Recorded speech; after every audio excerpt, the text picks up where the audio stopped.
Hello friends, in this video we are going to study about the methods of preparation of alkyl halides. आपल्याला या व्हिडिओमध्ये काय बघायचं आहे? या अल्काइल हॅलाइडना तयार करण्याच्या पद्धतींचा आपल्याला अभ्यास करायचा आहे. हे अल्काइल हॅलाइड्स आपण तीन प्रकारे तयार करू शकतो. The first that is from alcohol, second from hydrocarbon and the third that is by halogen exchange method. आता हे तिन्ही पद्धती आपण काय करणार आहोत एकानंतर एक बघणार आहोत. फर्स्ट मेथड मी सांगितली की दॅट इज फ्रॉम अल्कोहोल्स. आता अल्कोहोलपासून अल्काइल हॅलाइड तयार करण्यासाठी बघा this is a very widely used method असं सांगितलेलं आहे. Because from this method whatever the product that we are going to obtain that are in a good yield, isn't it? What happens in this method? There is a replacement of hydroxyl group of an alcohol by the halogen atom. म्हणजे या रिॲक्शनमध्ये अल्कोहोलमधील जो OH minus group आहे हा काय केला जातो, replace केला जातो कशानं, तर हॅलोजन ॲटमनं, isn't it? मग आता हा जो हायड्रॉक्सिल ग्रुप आहे OH मायनस ग्रुप हा आपल्याला हॅलोजननं रिप्लेस करत असताना आपण तीन रिएजंटचा वापर करून तो रिप्लेस करू शकतो. कोणते तीन रिएजंट आहेत तर त्यातला पहिला सांगितलं आहे हॅलोजन ॲसिड्स, त्यांनाच आपण हॅलो ॲसिड्स म्हणतो. That is HX that are also known as a hydrogen halide. Second that is from phosphorus halides PX3 and PX5, that is phosphorus trihalide and from phosphorus pentahalides. And the third thing that is given thionyl chloride SOCl2. तर या तीन गोष्टींचा वापर करून आपण अल्कोहोलमधील hydroxyl group हा कशानं replace करू शकतो तर हॅलोजन ॲटमनं रिप्लेस करू शकतो. म्हणजे आपल्याला मिळणारा प्रोडक्ट हा काय असणार आहे, अल्काइल हॅलाइड.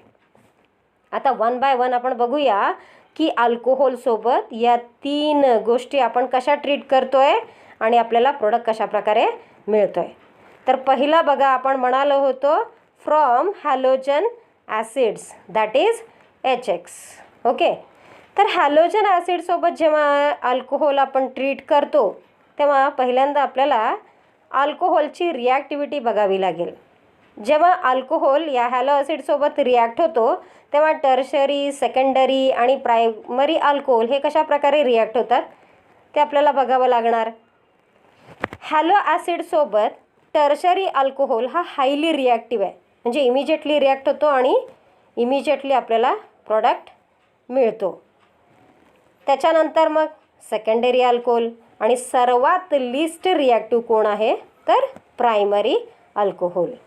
बघा रिॲक्शन जनरली आपण कसं लिहितोय ROH plus HX in presence of a catalyst ॲरोवरती लिहितो. मग मिळणारा प्रोडक्ट काय बघा इथे OH कसानं रिप्लेस केलेला आहे हॅलोजननं, कुणामधून HX मधल्या Xनं रिप्लेस करतोय. म्हणजे मग काय मिळेल आपल्याला RX plus the by product obtained is water H2O. आलं लक्षात आलं. जशी आपण अल्कोहोलची रिॲक्टिव्हिटी बघितली तशीच आता आपल्याला हायड्रोजन हॅलाइडची सुद्धा रिॲक्टिव्हिटी बघावी लागणार. म्हणजे कुठला हायड्रोजन हॅलाइड हा अल्कोहोलसोबत फास्ट रिॲक्ट होतो किंवा कुठला list.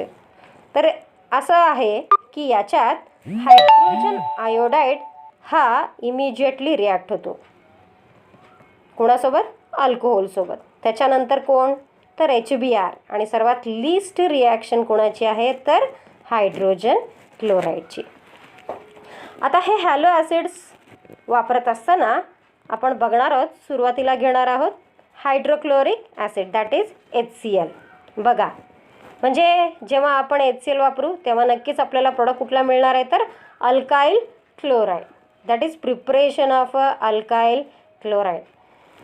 This preparation of alkyl chloride this is also known as a Gruze process. काय म्हटलेलं आहे बघा याला आपण ग्रूज प्रोसेस असं म्हटलेलं आहे. आता या प्रोसेसमध्ये आपण काय करतोय, in this process we are using concentrated HCl plus anhydrous zinc chloride, which is also known as Lucas reagent. म्हणजे या मेथडमध्ये अल्कोहोलसोबत आपण कुठल्या मिक्सचरला ट्रीट करतोय तर concentrated HCl plus anhydrous zinc chloride, याला आपण म्हटलेलं आहे लुकॅस रिएजंट. बघा रिॲक्शन कशी लिहिली आहे. ROH प्लस HCl, ॲरोवरती लिहिलं आहे अनहायड्रस झिंक क्लोराईड. जो HCl वापरला आहे तो कसा आहे concentrated. The product obtained is RCl, that is alkyl fluoride plus water molecule. तर याच्यामध्ये काय झालेलं आहे बघा. अल्कोहोलमधला OH मायनस हा न्यूक्लिओफाईल आहे. हा कशानं सबस्टिट्यूट केला गेला. हायड्रोक्लोरिक ॲसिडमधल्या क्लोरीननं काय केलं आपण त्याला सबस्टिट्यूट केला. म्हणजे ही 100% कुठली रिॲक्शन आहे. ही सबस्टिट्यूशन रिॲक्शन आहे. कुठल्या प्रकारची सबस्टिट्यूशन झाली. आपण अल्कोहोलमधील OH मायनस हा न्यूक्लिओफाईल काय केला सबस्टिट्यूट केला कशानं तर Cl मायनसनं. बरोबर आहे ना. म्हणून ही काय झाली ग न्यूक्लिओफिलिक सबस्टिट्यूशन रिॲक्शन. म्हणजे एका न्यूक्लिओफाईलला काढलं आणि दुसऱ्या न्यूक्लिओफाईलला तिथं बसवलं, जेणेकरून कार्बनची व्हॅलन्सी काय होईल सॅटिस्फाय होईल. ओके. आता या रिॲक्शन मेकॅनिझममध्ये जो इंटरमिजिएट तयार झाला तो कोणता होता तर R+ होता. R+ म्हणजे अल्काइल ग्रुप, की एका कार्बनवरती कुठला चार्ज आहे पॉझिटिव्ह चार्ज. म्हणजे कार्बोकॅटायन हा इंटरमिजिएट त्याच्यामध्ये तयार झाला होता. बरोबर. मग जेव्हा कार्बोकॅटायन तयार होतो इमिजिएटली त्याच्यावरती एखादा न्यूक्लिओफाईल काय करतो अटॅक करतो. म्हणजे त्यावेळी HCl मधल्या Cl मायनसनं काय केलं आहे अटॅक केलं आहे. म्हणून मिळणाऱ्या प्रोडक्टची स्टिरिओकेमिस्ट्री सांगत असताना आपल्याला कुठल्या प्रकारचे प्रोडक्ट मिळाले हे सांगताना असं सांगावं लागेल. Here we are going to obtain 2 products, that is retention of a configuration as well as a inversion of a configuration. आता नक्की रिटेन्शन ऑफ कन्फिगरेशन आणि इन्व्हर्जन ऑफ अ कन्फिगरेशन काय हे माहीत करून घेण्यासाठी आपल्याला SN1 आणि SN2 हा व्हिडिओ बघावा लागेल. आपण तो बघणारच आहोत. We will get it that time. Okay. आता बघा ही जी रिॲक्शन आपण कॅरी आऊट केली अल्कोहोलसोबत हायड्रोक्लोरिक ॲसिडची. आपल्याला अल्कोहोल घेत असताना आपण टर्शरी अल्कोहोल, सेकंडरी अल्कोहोल आणि प्रायमरी अल्कोहोल या तिन्ही अल्कोहोलचा विचार करावा लागेल. बरोबर आहे. मग जेव्हा टर्शरी अल्कोहोल घेऊन आपण लुकॅस रिएजंटला ट्रीट केलं त्यावेळी असं लक्षात आलं की there is no need of a catalyst that is zinc chloride. The reaction proceed only in presence of concentrated HCl and immediately we are going to get the product. Isn't it. म्हणजे बघा जेव्हा tertiary alcohol हा फक्त concentrated HCl सोबत react होतो तेव्हा RCl white precipitate alkyl क्लोराईडचा हा immediately form होतो. त्याच्यानंतर सेकंडरी अल्कोहोलसोबत हीच रिॲक्शन कशी होती आहे बघा. when secondary alcohol it is treated with anhydrous zinc chloride, okay, in presence of concentrated HCl, white precipitate is formed, but it is formed after 5 to 10 minutes. It takes little time, isn't it? मग primary अल्कोहोलच्या बाबतीत, so when primary alcohol it is treated with this Lucas reagent, so here we are going to obtain the white precipitate after a long time. Means the reaction is very very slow. In certain books it is mentioned that no product is formed. Okay. म्हणजे primary alcohol हे काय तो list reactive आहेत कोणासोबत या लुकॅस रिएजंटसोबत. म्हणजे reaction कोणासोबत fast झाली. The reaction is much faster with tertiary alcohols. Understood? Okay. Example बघा दिलेलं आहे इथं. एक एक्झाम्पल घेतलं आहे आपण. Tertiary butyl alcohol CH3 thrice COH plus HCl concentrated. आता हा टर्शरी अल्कोहोल घेतला आहे म्हणजे आपल्याला झिंक क्लोराईडची आवश्यकता नाही. बरोबर आहे. इमिजिएटली काय तयार होणार आहे हो white precipitate of tertiary butyl chloride, that is CH3 thrice CCl, and the byproduct is water. Okay, now after this, see here, we are going to prepare alkyl bromide. Alkyl chloride तयार केलं. आता तसंच आपण काय तयार करणार आहोत, alkyl bromides. Alkyl bromides तयार करत असताना जो रिएजंट आपण वापरतोय तो कुठला वापरतोय, तर hydrobromic acid, that is HBr. See the reaction, ROH plus HBr. ॲरोवरती काय लिहिलं आहे बघा आता, NaBr plus concentrated H2SO4. we have to heat, then the product obtained is RBr plus H2O. आता इथं हा जो हायड्रोब्रोमिक ॲसिड तयार झाला आहे हा कुणाच्या रिॲक्शननं तयार झाला आहे, तर सोडियम ब्रोमाइड आणि concentrated H2SO4 and it is prepared in C2 असं म्हटलेलं आहे. म्हणजे ड्युरिंग द रिॲक्शनच हा हायड्रोब्रोमिक NaBr आणि H2SO4च्या रिॲक्शननं तयार होणार आहे आणि तो इमिजिएटली अल्कोहोलसोबत रिॲक्ट होऊन आपल्याला अल्काइल ब्रोमाइड मिळणार आहे. ओके, एक्झाम्पल्स दिलेलं पहा. दिलेलं example, ethyl alcohol plus HBr. On arrow we have to write NaBr or KBr and concentrated H2SO4. Heat, the product obtained is ethyl bromide, that is CH3CH2Br. So this is about primary alcohol. हा primary alcohol होता. मग आता secondary आणि tertiary अल्कोहोलसोबत हीच reaction कशी होणार आहे. आता सेकंडरी आणि टर्शरी अल्कोहोलच्या बाबतीत सांगायचं झालं तर इथं कॉन्सन्ट्रेटेड H2SO4ची आवश्यकता नाही. Secondary and tertiary alcohols immediately reacts with even dilute H2SO4. There is no need of a concentrated H2SO4. Immediately we are going to get the product that is alkyl bromide. बघा, मग आता आपण घेतलेला दुसरं example पहा, isopropyl alcohol, that is second degree alcohol plus HBr. ॲरोवरती लिहिलं NaBr KBr, but instead of concentrated H2SO4 we have here use dilute H2SO4 and we have obtained the product that is isopropyl bromide.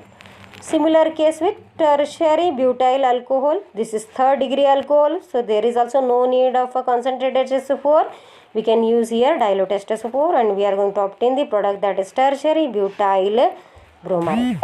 आता जसं alkyl chloride तयार केलं, alkyl bromides तयार केलं, तसे आपल्याला आता काय तयार करायचे आहेत, अल्काइल आयोडाइड्स तयार करायचे. मग पहिल्यांदा बघावं लागेल की अल्काइल आयोडाइड्स तयार करण्यासाठी आपल्याला रिएजंट कोणता वापरावा लागेल, कुठला हॅलो ॲसिड्स वापरणार आपण, hydroiodic acid, hydrogen iodide, that is HI. मग हा कोणापासून तयार करतोय आपण, this HI it is formed by the reaction of potassium iodide and phosphoric acid in C2. Okay, and this will react with the alcohol and we are going to obtain the product that is alkyl iodide and the byproduct obtained is water.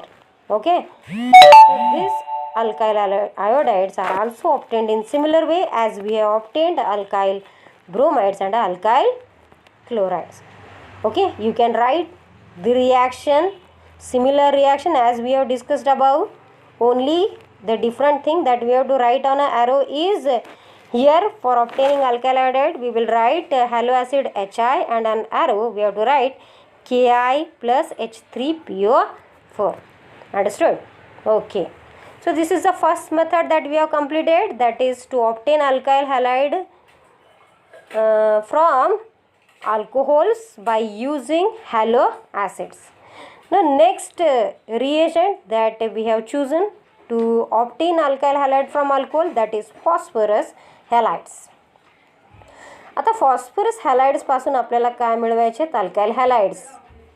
कुणावरती react करायचं आपल्याला, यांना अल्कोहोल्सवरती react करायचं आहे. बघा, so when alcohol is heated with PX3 or PX5 alkyl halide is obtained. Okay, phosphorus trihalide and phosphorus pentahalide वापरून आपण अल्कोहोलसोबत treat करून काय मिळवतो, तर अल्काइल हॅलाइड मिळवतो आहे. इथे phosphorus tribromide and triiodide, these are also again generated in C2. by the action of a red phosphorus on bromine and iodine respectively. See the reaction how we have written. See, ROH plus PX3 on arrow, what we have written? Red phosphorus plus X2. We have to heat this. Then definitely we are going to obtain RX, that is alkyl halide, plus H3PO3, that is phosphorus acid. आता इथं बघा, जेव्हा आपण phosphorus ट्रायहॅलाइड सोबत अल्कोहोलला treat केलं तेव्हा 3 alcohol मॉलिक्यूलचा वापर केला. रिॲक्शनमध्ये दिसते 3ROH. ओके, मग तेव्हा आपल्याला मिळणारे अल्काइल हॅलाइड पण किती मिळणार आहेत तर 3 मॉलिक्यूल्सच मिळणार आहेत. ओके, हे झालं फॉस्फरस ट्रायहॅलाइड सोबत. सिमिलरली जेव्हा आपण फॉस्फरस पेंटाहॅलाइड सोबत रिॲक्शन करतो तर डिफरन्स काय आहे लक्षात घ्या. बघा रिॲक्शन काय लिहिली आपण, ROH plus PX5. The product that we are going to obtain here RX. जसं आपल्याला ट्रायहॅलाइडसोबत मिळालेला प्रॉडक्ट होता अल्काइल हॅलाइड, इथंही तोच मिळाला आहे RX. फक्त डिफरन्स काय आहे, the by product obtained is different. वरती काय मिळाला होता बाय प्रोडक्ट, फॉस्फरस ॲसिड मिळाला होता, H3PO3 मिळाला होता, बरोबर आहे. इथं काय मिळतं आहे बघा, HX प्लस POX3, बरोबर आहे का. म्हणजे या दोन्हीही रिॲक्शनमध्ये फरक कशाचा आहे तर फक्त मिळणाऱ्या बाय प्रॉडक्टचा फरक आहे. आता फॉस्फरस पेंटाहॅलाइडच्या बाबतीत बोलायचं झालं तर फक्त फॉस्फरस पेंटाक्लोराइड हा अल्कोहोलसोबत रिॲक्ट होतो. मग तुम्ही विचाराल फॉस्फरस पेंटाब्रोमाइड आणि पेंटा आयोडाइड का नाही, बिकॉज द फॉस्फरस पेंटाब्रोमाइड अँड पेंटा आयोडाइड डझंट एक्झिस्ट ओनली. आता रिॲक्शन फॉर एक्झाम्पल बघा, इथेनॉल दिलेलं आहे. जेव्हा PCl3 सोबत आपण त्यांना ट्रीट करतो तेव्हा किती मॉलिक्युल्स घेतो अल्कोहोलचे, 3 मॉलिक्युल्स घेतो आहे. 3C2H5OH plus PCl3 on arrow we have written phosphorus plus chlorine heated. The product that we are going to obtain is ethyl chloride. How many molecule? 3 molecule. The byproduct obtained is H3PO3. Now similar compound we have taken, that is ethanol only, ethyl alcohol C2H5OH. Now this ethyl alcohol now we have to treat with PCl5, phosphorus pentachloride. So during this reaction we have taken only 1 molecule of ethyl alcohol. See the product obtained. Here also we have obtained ethyl chloride, but the byproducts that we are obtained here are different. What are the byproducts that we have obtained? That is POCl3 plus HCl. म्हणजे पुन्हा या दोन्हीही रिॲक्शनमध्ये difference कशाचा आहे तर बाय प्रॉडक्टचा आहे. Okay, so similarly we can write for other examples also. आता हे जे फॉस्फरस हॅलाइड्स आहेत हे कशासाठी मेनली यूज केले जातात, because these phosphorus halides these generally gives unrearranged alkyl halides. आलं लक्षात आलं, अनरिअरेंज्ड अल्काइल हॅलाइड्स मिळवण्यासाठी आपल्याला या फॉस्फरस हॅलाइड्सचा वापर करायचा असतो. Okay, so this is about the phosphorus compounds that we have used with alcohol to get a alkyl halides. Now the third thing that we are using or we are treating with the alcohol, that is thionyl chloride to obtain a alkyl halide. Now this method, this is also known as a Darjan's method. याच मेथडला काय नाव दिलं आहे तर डार्जन्स method असंही नाव दिलेलं आहे. तर या मेथडमध्ये काय होतं आहे बघा की alcohol it is treated with SOCl2, that is thionyl chloride. In presence of a solvent pyridine, it is heated and the product obtained is RCl plus SO2 plus HCl. आता या रिॲक्शनची स्पेशालिटी काय आहे? This is the best method for obtaining alkyl chloride असं म्हटलेलं आहे. का? तर या रिॲक्शनमध्ये जे दोन बाय प्रोडक्ट तयार झालेले आहेत, SO2 आणि HCl, हे दोन्हीही काय आहे तो गॅसियस बाय प्रोडक्ट आहेत. So they can be easily escaped out. So there is no need of a separation of a product. म्हणजे मिक्स व्हायचा काही प्रश्न आहे का प्रोडक्टसोबत हे बाय प्रोडक्ट? नाही. जे मिळालेला प्रोडक्ट हा 100% कसा असणार आहे? प्युअर असणार आहे. आणि दुसरी गोष्ट काय, जेव्हा रिॲक्शन होते त्यावेळी तयार झालेला बाय प्रोडक्ट जर रिमूव्ह केला तर रेट ऑफ रिॲक्शन काय होत असते? इन्क्रीज होत असते. बरोबर आहे. म्हणजे या रिॲक्शनची दोन ॲडव्हान्टेजेस आहेत. मिळणारा प्रोडक्ट हा प्युअर असणार आहे आणि रेट ऑफ रिॲक्शन ही कशी असणार आहे? इन्क्रीज्ड, म्हणजे फास्ट रिॲक्शन असणार आहे. म्हणजे मिळणारा यील्ड हा पण कसा असणार आहे? Good yield we are going to get by this method. Here whatever the alkyl chloride are obtained, these are in a good yield and it is in a pure state. So this is the best method for the preparation of a alkyl chloride, isn't it? We can take any example. So here we have taken the example, first example, that is isopropyl alcohol treated with thionyl chloride. The product obtained is isopropyl chloride. Similarly, when the thionyl chloride it is treated with methyl alcohol, that is methanol, the product obtained is methyl chloride. Understood this? Okay. आता पहिली method आपण बघितली की अल्कोहोलपासून आपण काय बघितलं? Alkyl हॅलाइड्स कसे तयार केले जातात. आता सर्वात महत्त्वाची दुसरी पद्धत आपण बघणार आहोत, दॅट इज फ्रॉम हायड्रोकार्बन्स. आपल्याला माहिती आहेत हायड्रोकार्बन्स. ओके. आता या हायड्रोकार्बन्सपासून पुन्हा दोन पद्धतीनं आपल्याला काय तयार करता येतात? अल्काइल हॅलाइड्स तयार करता येतात. First method that is halogenation of a alkanes and second one is a addition of a hydrogen halide to alkene. आता त्याच्यातली पहिली मेथड बघतो आपण, halogenation of a alkanes. I think we already studied this in 11th standard, isn't it? So this is a free radical mechanism. आता याच्यात काय करतो आहे बघा, आपण अल्केनचं क्लोरिनेशन किंवा ब्रोमिनेशन कॅरी आउट करणार आहोत. ओके. जेव्हा अल्केनचं क्लोरिनेशन किंवा ब्रोमिनेशन केलं जातं इथे आपल्याला मिळणारा प्रोडक्ट हा एकच नसून एकापेक्षा जास्त प्रोडक्ट मिळणार आहेत. कॉम्प्लेक्स मिक्सचर आपल्याला भेटणार आहे. आयसोमर्स भेटणार आहेत.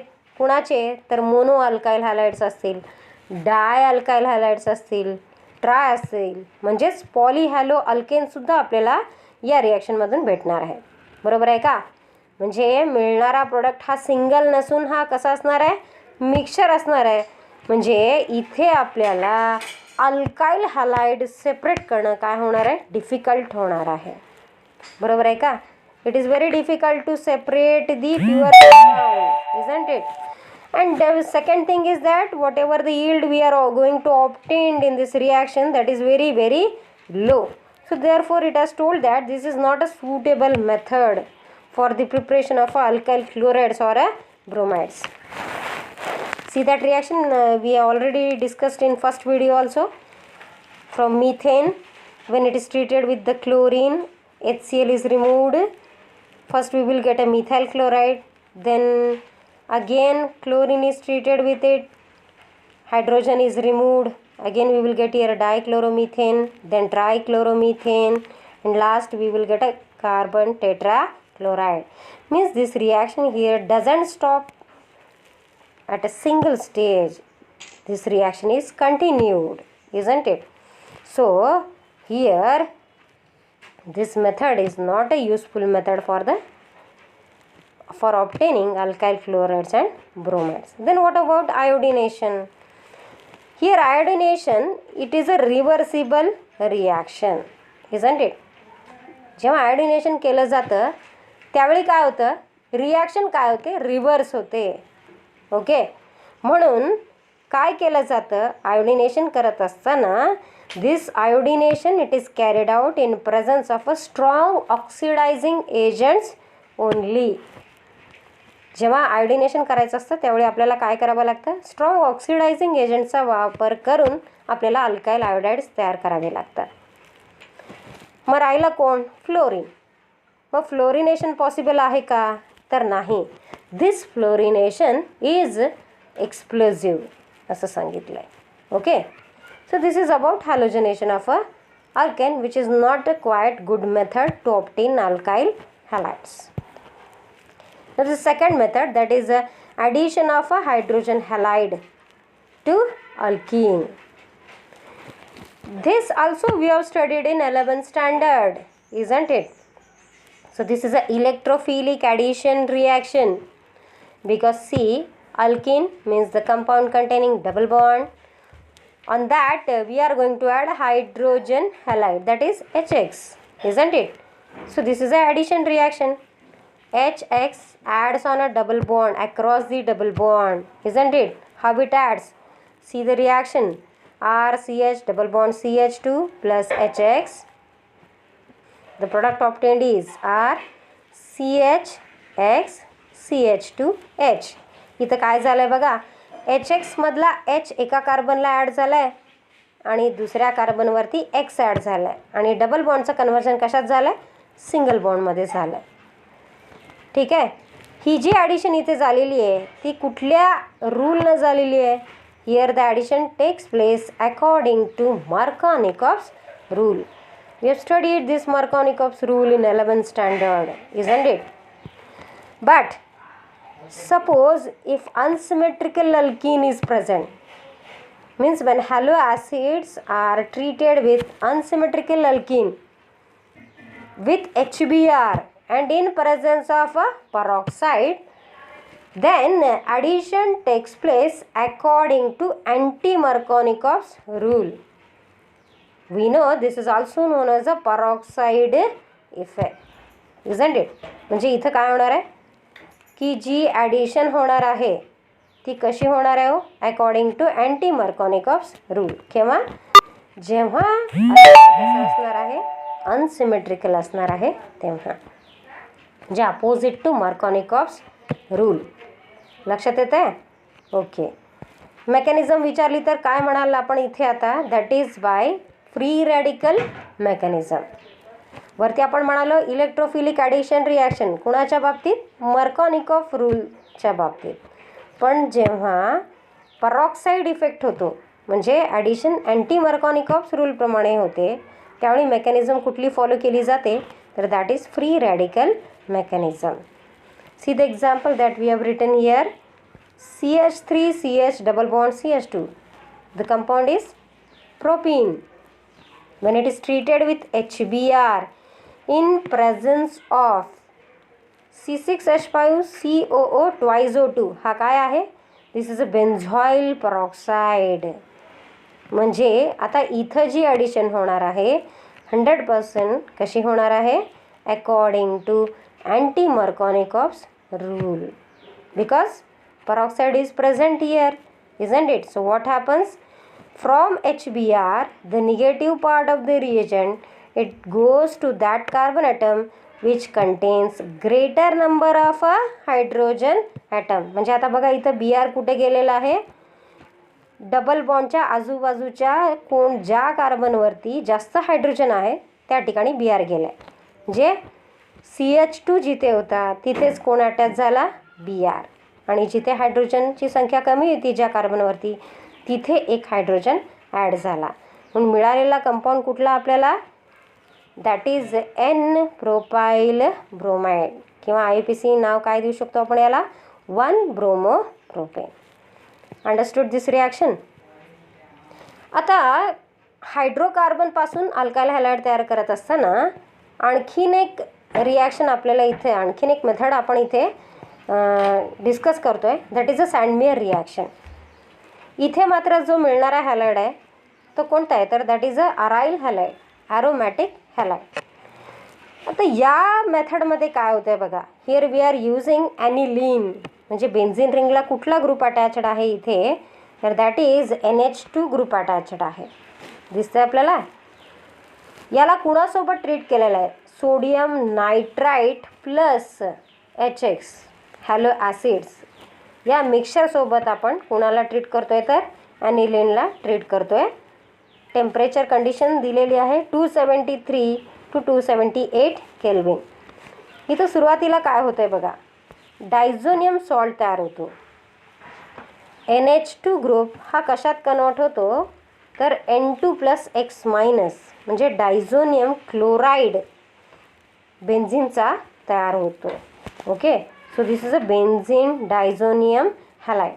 हा सॉल्ट जेव्हा पुन्हा क्युप्रिस हॅलाइडसोबत रिॲक्ट केला जातो तेव्हा रिस्पेक्टिव्ह अराइल हॅलाइड आपल्याला मिळतो. ओके, आता इथे जेव्हा आपण क्युप्रिस हॅलाइडचा वापर करतो तेव्हा मेनली क्युप्रिस क्लोराईड किंवा क्युप्रिस ब्रोमाइड वापरतो. तेव्हा मग आपल्याला मिळणारा कंपाऊंड काय असणार आहे, तर क्लोरोबेन्झिन किंवा ब्रोमोबेन्झिन. पण सपोज आपल्याला आयोडोबेन्झिन मिळवायचा असेल तर इथे आपण क्युप्रिस क्लोराईड किंवा क्युप्रिस आयोडाईड वापरणार नाही, तर डायझोनियम सॉल्टवरती आपण कशाची ॲक्शन करणार आहोत, तर पोटॅशियम आयोडाईडची. म्हणजे मग आपल्याला मिळणारा कंपाऊंड हा कुठला असेल, तर iodobenzene. Understood. So here in this Sandmeyer's reaction that NH2 group, it is first converted into diazonium salt, then it is treated with cuprous chloride or a cuprous bromide or Ki to obtain respective aromatic halides. तसंच fourth reaction जी आहे, जी हायड्रोकार्बनपासून आपण काय मिळवायचे, इथं aromatic halide आपल्याला मिळवायचं आहे. तर ती जी मेथड आहे त्याला म्हणतो आपण इलेक्ट्रोफिलिक सबस्टिट्यूशन मेथड. आता या इलेक्ट्रोफिलिक सबस्टिट्यूशन मेथडमध्ये काय करतो बघा, याच्यात आपण वापरला आहे टाउलिन. बेन्झिन रिंगला कुठला ग्रुप अटॅच्ड आहे, तर CH3. Okay, and this is treated with bromine, that is Br2 in presence of a catalyst iron in dark. So the product that we are going to obtain here, that is bromotoluene और 2-ब्रोमोटाउलिन. Okay, आता इथं काय केलं गेलेलं आहे बघा, ही electrophilic substitution reaction आहे. याच्यामध्ये H हा इलेक्ट्रोफाईल बेन्झिनमधून रिप्लेस करून त्याच्याऐवजी आपण काय वापरलं, इथं Br सबस्टिट्यूट केलेलं आहे. ओके, म्हणजे ही कोणती रिॲक्शन झाली, इलेक्ट्रोफिलिक सबस्टिट्यूशन रिॲक्शन. म्हणजे या मेथडनं पुन्हा एकदा आपल्याला काय मिळालं आहे, तर अराइल हॅलाइड्स आपल्याला मिळालेले आहेत. Isn't it. म्हणजे आपण आता 2 मेथड बघितले, पहिलं फ्रॉम अल्कोहोल्स आणि दुसरं काय पाहिलं, फ्रॉम हायड्रोकार्बन्स. फ्रॉम हायड्रोकार्बन्समध्ये आपण अल्काइल हॅलाइड पण तयार केले आणि अराइल हॅलाइड तयार करायचे हे पण पाहिलं. आता लास्ट मेथड आपण बघतोय, that is by halogen exchange method. तिसरी कुठली मेथड बघतोय, हॅलोजन एक्सचेंज मेथड. आता ही हॅलोजन एक्सचेंज मेथड जी आपण वापरणार आहोत ती मेनली कुणासाठी, तर अल्काइल आयोडाईड आणि अल्काइल फ्लोराईड यांना प्रिपेअर करण्यासाठी. पहिली रिॲक्शन आपण बघतोय, that is Finkelstein reaction, and this is mainly for the preparation of alkyl iodides. See here how we are going to obtain alkyl iodides from this reaction. See the reaction, RX plus NaI, that is sodium iodide, in presence of dry acetone. काय केलं आहे बघा या रिॲक्शनमध्ये, alkyl halide हे कुणासोबत treat केले गेलेले आहेत, तर सोडियम आयोडाईड सोबत. कुणाच्या प्रेझन्समध्ये सॉल्वंट वापरला आहे, ड्राय ॲसिटोन. 100% मिळणारा कंपाऊंड हा कसा आहे बघा, मिळालेला कंपाऊंड बघा, हॅलोजन हॅलोजन इथे काय झालेत, एक्सचेंज झालेले आहेत. RX मधला X हा काय करण्यात आला, रिप्लेस करण्यात आला, कशानं, सोडियम आयोडाईडमधल्या आयोडीननं. मग काय मिळालं, RI. मग Na सोबत आता कोण आलं, X आलं, लक्षात आलं. म्हणजे इथे काय झाले, एकमेकांचे हॅलोजन काय झाले, एक्सचेंज झाले, बरोबर आहे. म्हणून आपल्याला काय मिळाला, रिस्पेक्टिव्ह अल्काइल आयोडाईड आणि सोडियम हॅलाइडचा प्रेसिपिटेट आपल्याला मिळाला. ओके, इथं हा जो X आहे तो X म्हणजे नक्कीच काय असणार आहे, एकतर क्लोरीन किंवा ब्रोमीन. कारण आपला पर्पज काय आहे की we are going to obtain here alkyl iodides, isn't it. Okay, see the reaction that is given here, CH3Cl, that is methyl chloride plus NaI. arrowवरती लिहायचं आहे. Dry acetone, the product obtained is CH3I plus NaCl, that is methyl iodide. Similarly for ethyl bromide, from ethyl bromide what we are going to obtain, that is ethyl iodide. ethyl bromide पासून ethyl iodide मिळते. So this is about Finkelstein reaction. Now in case of a Schwartz reaction, this second reaction that we are going to study, this is also one of the name reaction, very important reaction for the preparation of alkyl fluorides. आता आपण alkyl iodide कसे तयार करायचे ते पाहिलं होतं. आता ही जी Swarts reaction आहे ती मेनली अल्काइल फ्लोराईडच्या प्रिपरेशनसाठी वापरली जाते. मग आता अल्काइल फ्लोराईड्स तयार करत असताना काय वापरतो आपण? We are using here metal fluorides. Metal फ्लोराईडचा वापर करतो आहे. कोणत्या प्रकारचे मेटल फ्लोराईड्स आपण वापरतो आहे बघा. Here cobalt fluoride, antimony trifluoride, mercury fluoride. Okay, so these different metal fluorides we are using, and from these different metal fluorides we are going to obtain alkyl fluorides. Okay, see here we have here discussed 3 reactions. We have written 3 reactions and balanced, and we have obtained here the alkyl fluorides. 3 different metal fluorides we have chosen, and we have written the 3 different reactions. The first reaction, 2RCl plus COF2. The product obtained is 2RF plus COCl2. Okay. The second one, 2RBr plus Hg2F2. The product obtained is 2RF plus Hg2Br2. The last one here, with antimony trifluoride, we have used ethyl bromide. How many molecules we have taken? 3 molecules. So definitely 3 fluoride, ethyl fluoride molecules we have obtained. So understood? Here the last method for the preparation of alkyl halide we have studied, that is by halogen exchange method, isn't it? So here today we have completed all the methods of preparation of a alkyl halide. Okay, we will stop here.